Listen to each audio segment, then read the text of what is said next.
नमस्कार बच्चों, मेरा नाम है राहुल और आप देख रहे हैं मैं सीबीएसई क्लास कार्यपत्रक 67 14/12/2020 विषय हिंदी। और आज काफी मजा आ रहा है। जैसे कि सच में यार आज कंफर्म हो रहा है वो मेरी डीओई वाले वर्कशीट देखते हैं। नहीं तो देखो वर्ड कितना इतना बड़ा करके लिख दिया लहासा की ओर। मैं हर बार कहता था यार इनको लिख देते यार, कहाँ कौन से पार्ट से कौन से पार्ट से लिख देते, क्या दिक्कत है। अब की बार इतना बड़ा लिख दिया, वो भी बीच में, आंखें फाड़ के लिखो यार, कोई दिक्कत नहीं है। पता है कौन से पार्ट से, अब तो आपको भी पता चल गया होगा। क्या मैं दिखाऊंगा अब आपको, ठीक है। तो इस बात को लेके आप नीचे कमेंट करना, जो पुराने बच्चे हैं वो इस बात को समझ रहे होंगे कि मैं किस बात की बात कर रहा हूँ, ठीक है। तो मैं सीबीएसई क्लास के प्यारे बच्चों, बहुत खुशी मिल रही है। आप लोगों को भी ये देख के काफी खुशी लग रहा होगा, इतना बड़ा इन्होंने लिख के दिया है। अच्छी बात है डीओई वालों, मैं आपके बारे में बुराई नहीं करूंगा, जो है सो है, ठीक है। तो चलिए पढ़ना शुरू करते हैं। जैसे आपको पता है 66 से आपकी पुनरावृत्ति के दायरे में आ रही है, ये भी 67 पुनरावृत्ति के अंदर ही आएगी। इस यात्रा वृत्तांत में आगे लेखक के अनुसार, मतलब कि यह यात्रा जो है लेखक दोबारा करने जा रहा है। वृत्तांत मतलब विस्तार से बताना।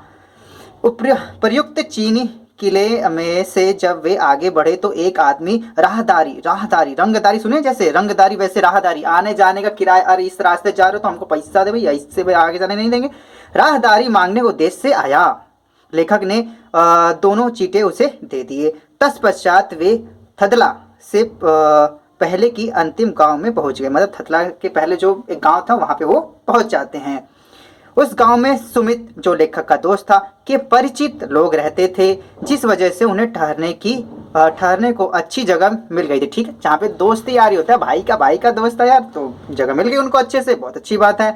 5, अब यहीं पे मेन बात है, जब दोबारा ये यात्रा करके यहाँ पे आए थे, 5 वर्ष पश्चात जब वे लोग पुनः इसी रास्ते से लौटे थे, तब वे भिखमंगे के वेश में नहीं बल्कि एक भद्र अभस और सुशिक्षित, मतलब अच्छे दिखने वाले और पढ़े लिखे दिखने वाले यात्री के रूप में घोड़े पर सवार होकर लौटे थे। किंतु गांव में किसी ने उन्हें रहने के लिए कोई जगह नहीं दी। अब यहाँ देखना, 5 वर्ष पश्चात पुनः इसी रास्ते से लौटे थे, तब वे भिखमंगे के वेश में नहीं, ठीक है, तब वे भिखमंगे के वेश में नहीं थे। लेकिन अब की बार उनका जो ड्रेसिंग सेंस है वो पूरी तरह से भिखमंगों का है, बदला हुआ है, बल्कि एक भद्र यात्री के रूप में घोड़े पर सवार होकर लौटे थे। किंतु गांव में किसी ने उन्हें रहने के लिए कोई जगह नहीं दी थी। उन्हें गांव के किसी गरीब झोपड़ी में रुकना पड़ा था।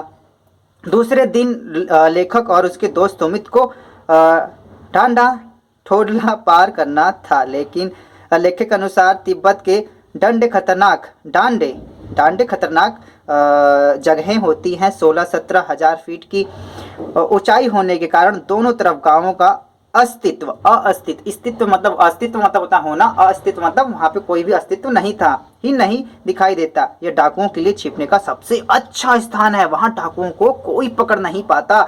डकैत सबसे पहले हाथ लगे लोगों को मार डालते थे। तत्पश्चात इसके बाद वह देखते थे कि संबंधित व्यक्ति के पास कुछ पैसे आदि है कि नहीं। वहाँ हथियार का कोई कानून ही नहीं था, कोई कानून नहीं था। हथियार मतलब बंदूक, असला, बारूद कोई भी रख सकता था, जिसके कारण लोग लाठियों के स्थान पर पिस्तौल और बंदूक लिए घुमा करते थे। मतलब समझ रहे हो, यहाँ पे गैंग ऑफ वासेपुर टाइप का वहाँ पे बना रखा था, ठीक है। तो चलिए ठीक है, ये आपके पुनरावृत्ति के दायरे में आ रहे हैं और आपको इस बारे में आपको पहले भी पता होगा। चलिए इसके प्रश्न उत्तर को एक बार जल्दी से फटाक से देख लेते हैं, आप लोगों ने पहले भी कर लिया होगा। तो पहला है, उस समय के तिब्बत में हथियार का कानून न रहने के कारण यात्रियों को किस प्रकार का भय रहता था, ठीक है। तो प्रश्न 4 का उत्तर आपका इस प्रकार से है, ठीक है। प्रश्न 4 का उत्तर, हाथों में ठंड लग रही है, इसी वजह से मैंने अपने थोड़े प्रिंटर का इस्तेमाल कर लिया बच्चों, प्यारे बच्चों। उस समय डाकू को पकड़ना बहुत ही मुश्किल था, ठीक है। तो ये प्रश्न नंबर 4 दिखा दिया मैंने, देखिए प्रश्न नंबर आपको 1 दिखाना है, ठीक है। प्रश्न नंबर 1 आपका इस प्रकार से इधर है, ठीक है। मोड़ जाए मेरे भाई थोड़ा सा, ये रहा प्रश्न नंबर 1, ठीक है। तो प्रिंटर का इस्तेमाल किया है, थोड़ा सा हाथों में समझ रहे हो ठंड आ गई यार, तो आप लोगों को तो लिखना पड़ेगा यार, समझ रहा होगा, ठीक है।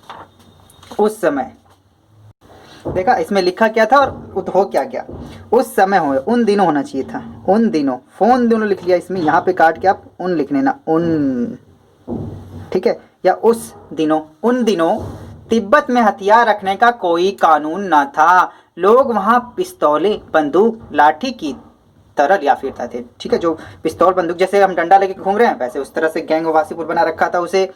इससे लोगों को अपनी जान का भय बना रहता था।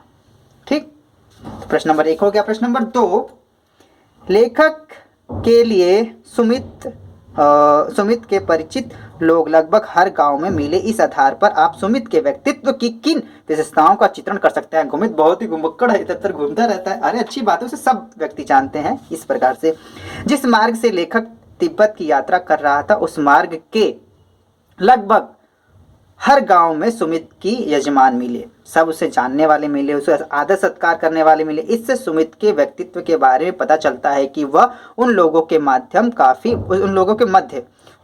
मध्य काफी लोकप्रिय है, लोग उसका सम्मान करते हैं। बस हो गया आपका आंसर इस प्रकार से। प्रश्न नंबर 3, क्या आपके किसी मित्र या परिचित को घुमक्कड़ी का शौक है? अरे वाह, बंक करने का शौक है, इस प्रकार से लिखना चाहिए था। कोई बात नहीं। उसके इस शौक का उसकी पढ़ाई या काम आदि पर क्या प्रभाव पड़ता है लिखिए। तो मेरा एक दोस्त था, ठीक है, हाँ, मेरा एक मित्र है जिसका नाम गंगाधर है। ठीक है बच्चों, आप अपने आप लिख सकते हैं। मैंने शक्तिमान लिखने वाला था लेकिन ज़्यादा यार बेइज्जती हो जाती, नहीं शक्तिमान की नहीं, तो शक्तिमान मस्त इंसान था और गंगाधर भी ठीक ही ठाक था क्योंकि हमें पता है गंगाधर ही शक्तिमान है। हाँ, मेरा एक मित्र है जिसका नाम गंगाधर है। वह देखो, ये देखो प्रिंटिंग देख रहे हो, यहाँ पे वो आना चाहिए था। वह बहुत ही घुमक्कड़ है, बनाई गई जगह जाने के लिए नई, यहाँ पे देखो यार कंप्यूटर भी कमाल के हिसाब से लिखता है यार, नई होना चाहिए यहाँ पे। ठीक है बच्चों, समझ नहीं आएगा नई, मुझे एक बार अब प्रिंट आउट निकालने के बाद ही पढ़ना पड़ेगा। एक बार मैंने ये बुलवा के से निकलवाया था। उम्मीद है चीज़ें आप समझ रहोगे, थोड़ी माइनर मिस्टेक है, मैं थोड़ा आगे से और ठीक कर लूँगा, आगे नहीं आएगी ऐसी। नई जगह जाने में, इसे मैं एक बार काट के लिख लेता हूँ अच्छे से। ठीक, तो काट के लिख देते हैं इस प्रकार से। ठीक है, सुख रहता है इसके लिए। ठीक है, इसके बाद कोई दिक्कत नहीं है। तो ये घुमक्कड़ है। अब यहाँ पे बॉक्स बना रखा है वहाँ पे वह हमेशा